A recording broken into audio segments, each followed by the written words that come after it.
eCapitol News Director Shawn Ashley covered the special session, and I spoke with him about how it turned out.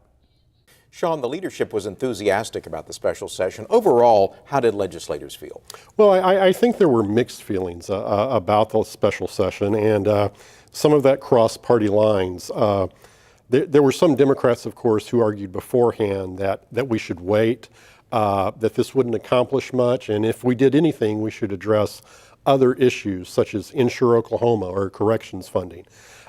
Democrats on the whole felt like not a lot was accomplished and that the special session should not have been held and the issues dealt with in the regular session.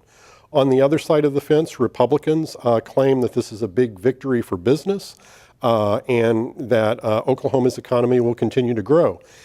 In the end, what everyone really needs to realize is not a lot changed statutorily. What the legislature did was put back in place, bill by bill, parts of a larger piece of legislation that were ruled unconstitutional because that larger piece of legislation was made up of all these smaller pieces. So Oklahoma statutes are not significantly different. The one big change that was made had to do with the certificate of merit. And that was one of the 4 bills that did not get the emergency clause passed. That's exactly right. Earlier this week, when Governor Fallin signed the 23 bills, 19 of them went into effect immediately. There were 4, however, that did not have an emergency clause and will not take effect until early December. There was a lot of talk about the cost of the special session. Do you know the total bill now? Well, when you consider that they estimated that it was $30,000 a day and they met for 5 legislative days, you're looking at about $150,000.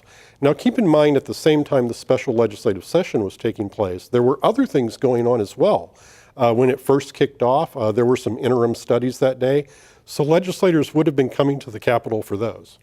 And an interim study has been authorized to look at the judicial nomination process. That's right. House Speaker T.W. Shannon, after the Supreme Court made the decision related to the Comprehensive Lawsuit Reform Act, said he wanted to look at how members of the judiciary in the state, particularly the appellate judiciary, are appointed.